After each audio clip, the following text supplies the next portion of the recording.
Hi guys, welcome back to another Hugh video. In this video, I'm going to be restoring this iPhone 12. The 12 series of iPhones proves the most difficult phone to repair compared to previous models. Thanks to its software locks and alert messages, this phone is trying to prevent third-party repairs. I extensively covered this back in October of 2020. 6 months later, there's an influx of broken iPhone 12s appearing online. I imported this one from the US. It's missing its SIM card tray, the screen, while not cracked, has failed and appears to be growing another notch, and the glass on the back is heavily smashed. With the back and front both made from glass, they are common areas of failure and often need to be replaced.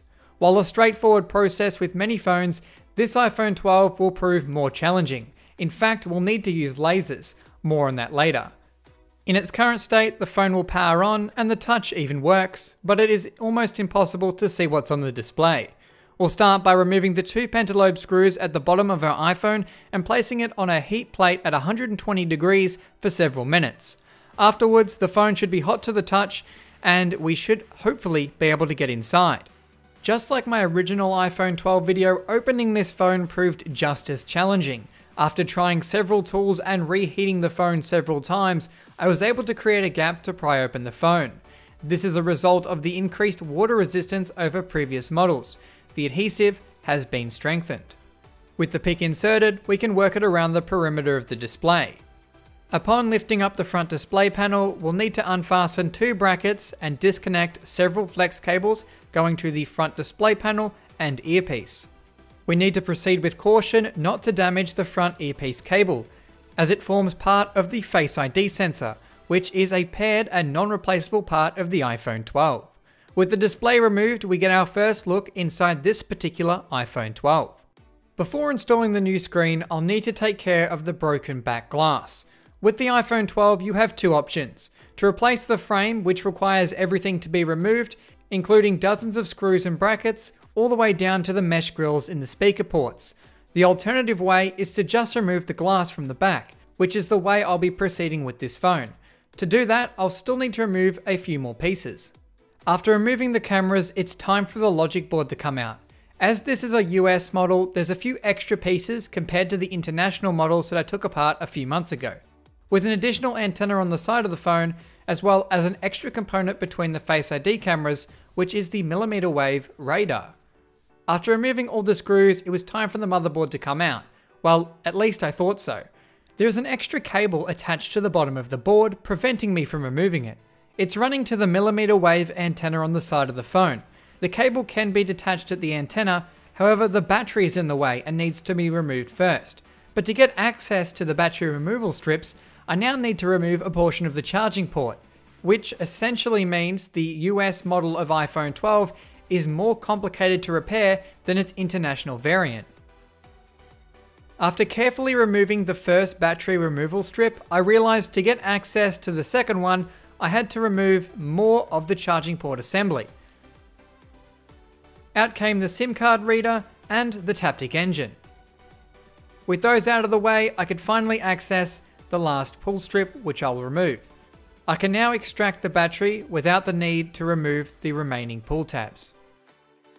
Getting a look at the side of the phone, underneath this sticker is the antenna bracket. Taking that out, I can disconnect the flex cable going to our 5G antenna. But it's not free yet. The cable is adhered to another antenna wire and will need to be separated before the logic board is finally free. With our board removed, we can finally get a closer look at it. If you remember my previous iPhone 12 video, you may notice an extra connector on the board as well as that extra antenna wire. Peeling back the sticker on the underside of the board, you can see that this wire is soldered directly onto it. So if you damage it, that is a big problem. It also means it's a lot more difficult to remove. However, we can proceed by removing the volume and power buttons from the phone. We'll need to do this as they're attached to the wireless charging module, which we'll remove next. The iPhone now features magnets to align the MagSafe charger and accessories. This has made this repair more difficult, as we now need to disassemble the phone further to first take them out before proceeding to separate the glass. This is done so they're not damaged on removal. After creating a gap, I can use a plastic pick and work it around to separate the wireless charging module from the back of the phone. Here we can get our first look at those MagSafe magnets. This is as far as we need to disassemble the phone. It's now time to get that glass removed, and to do that, I'll be using this Refox laser machine. To begin, I'll place the iPhone 12 housing under the laser machine's focus probe and allow the unit to adjust itself. Once we're given the green light indicating it's adjusted to the correct height, I can proceed by placing the phone under the laser. From here, we can use the software to bring up the iPhone 12 back template and ensure it's aligned correctly with the phone. Under low light, you can better see this process. Once we're happy, we can press mark and begin the process. The laser will now begin etching away at the adhesive underneath the glass. This is quite an interesting process to see if you've never seen this happen before. It's currently running in real time, so you can get a feel for how long this process would take. We are using a laser to assist in the back glass removal as the glue Apple uses is so strong it is unaffected by the usual removal methods such as a heat plate or adhesive remover. The laser works best in areas where the glass is less cracked but should still prove effective.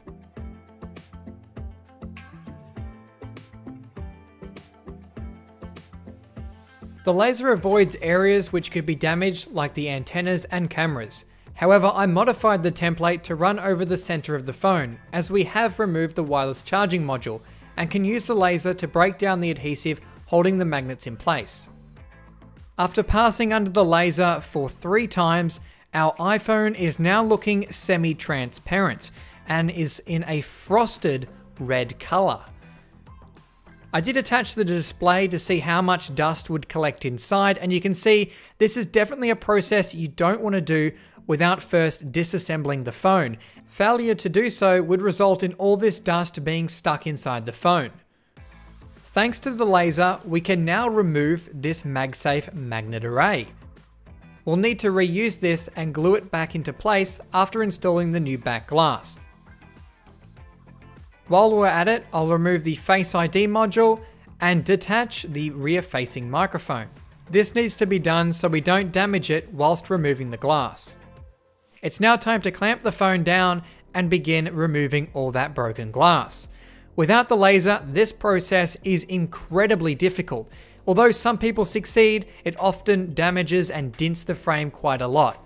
Using the laser does help assist in this process, but thanks to those magnets, this whole process is now a lot longer than it used to be. Of course, this isn't a feasible option for people who don't have access to a laser machine designed for this very process. And in that case, I'd recommend replacing the entire frame and back glass as one whole piece. One major obstacle to this repair is the glass surrounding the camera. It sits underneath and has to be smashed in order to be removed. This is made more challenging because of the thickness of the camera bump. Using some side cutters and pry bars, I was able to remove all that glass.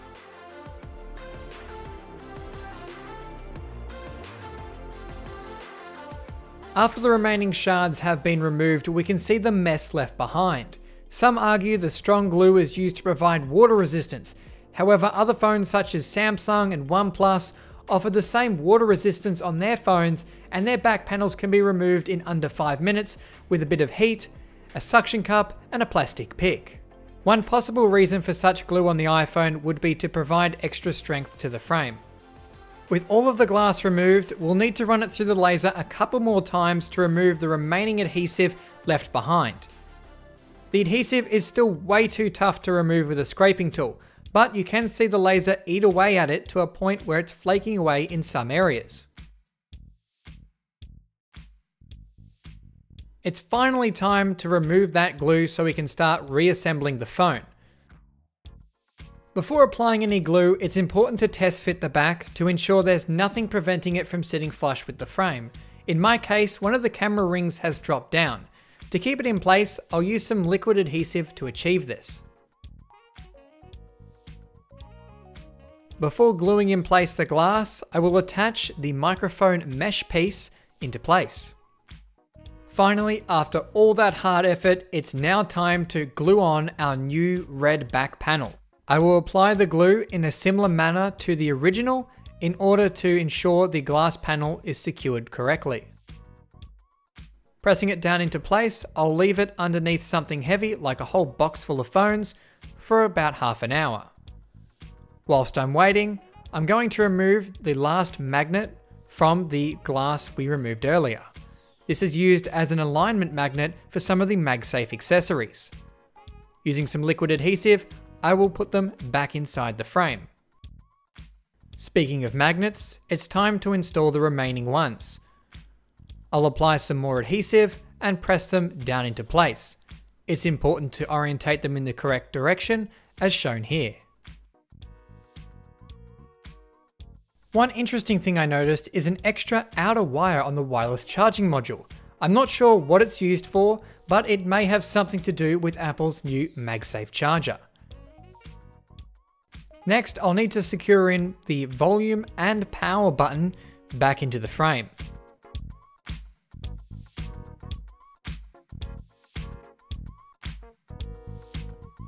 Back up at the top of the phone, I'll need to attach the LED flash and rear-facing microphone. It's important that this is secured in properly, as you may experience issues with the audio if something isn't aligned properly. With that secured in, it's time to reinstall the Face ID module and finally reinstall the logic board back into the phone. After securing the 4 screws back into place, I can start reconnecting all of the flex cables. For those wondering, the board has a total of 17 flex cables that attach to it.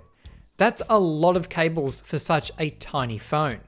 One of those cables hides under a sticker and needs to be carefully reinstalled. Beside the 5G millimeter wave antenna are 2 pieces of metal. These fell out earlier and it took me about 15 minutes to find out where they came from. After they're installed, I can reattach the cable and bracket for that antenna.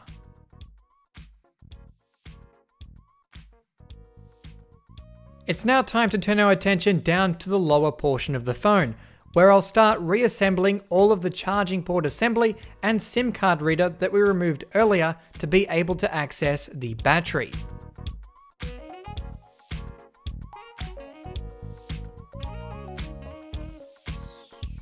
Whilst I keep track of my screws quite effectively, I managed to mix up 2 of them on the charging port, so I had to switch them around. It's always a good practice to clean the camera lenses before reinstalling them into the phone, especially when doing laser treatment such as this one, as it creates a lot of dust. With our phone ready to go, it's time to prep our display panel for installation. As the old one was damaged, I've purchased a refurbished screen to replace it. As with a lot of parts inside this phone, Apple has paired the display. This means without taking the phone to an Apple repair center, the phone will disable True Tone and display a non-genuine message. You can reprogram older iPhones to regain True Tone, but the non-genuine messages always remain. In the case of this phone, I couldn't find a reprogrammer and my current one didn't work. So I'm just going to have to deal with having no True Tone. I'll need to transfer across the old earpiece flex cable from our old screen to our new one. This is also paired to the phone, so extra care needs to be taken when removing it, as it's adhered into place. Damaging this cable will result in the Face ID function no longer working. Even if you replace the cable, the software will disable the function entirely. While installing all these components, it's important to remove any protective films that may be on the display or inside the camera holes of the display. Before we can attach the 2 halves, I'll need to remove the old water and dust resistant seal. I found the best way to do this was wrap it around a pair of tweezers and slowly work my way around the edges of the phone. Afterwards, the new seal can be applied. This ensures a seal between the frame and display. Proceeding, I can prep the battery for installation. As I didn't have any iPhone 12 adhesive strips, I just repurposed these ones from an iPhone 10 and made them fit. I could reinstall the battery into place And now it's finally time to get our new display panel attached to our iPhone 12. After holding it in place with an iHold tool, I can then connect all of the flex cables. After which, I can go and test out the phone before we seal everything down. On boot, we're greeted with the important display message, but everything appears to be working except of course True Tone, which has been purposely disabled. Now that I can confirm the phone is functioning as it should, I'll need to install the last two brackets to hold in place the display flex cables. After attaching all of those screws, I can use a microfiber cloth to clean off any dirt or fingerprints I left inside the device, and finally removing the protective film over the adhesive for the display before attaching the two halves. I can reinstall the two pentalobe screws at the bottom of the iPhone, install our new SIM card tray which was previously missing, and remove the protective film from the front display panel, as well as the film from the back. And we're done. So this is it, my now fully restored iPhone 12 product red 128GB. This repair was quite challenging as of the work required just to remove the glass from the back of the phone. However, not only is the device back in a functional state, but cosmetically is quite good, with only a few minor marks and a small line of missing paint on the camera lens from an error in the laser template. As a result of installing a new display, True Tone has been purposely disabled and has disappeared from the software entirely. I covered all these software issues faced with third-party repairs in my teardown video, which I highly recommend watching. New laws in France require a repairability score to be given for certain products. According to an iFixit article, these are self-declared. Apple has released these scores on their website, with the iPhone 12 having a 6 out of 10 repairability score. What are your thoughts? Do you agree? Leave a comment below.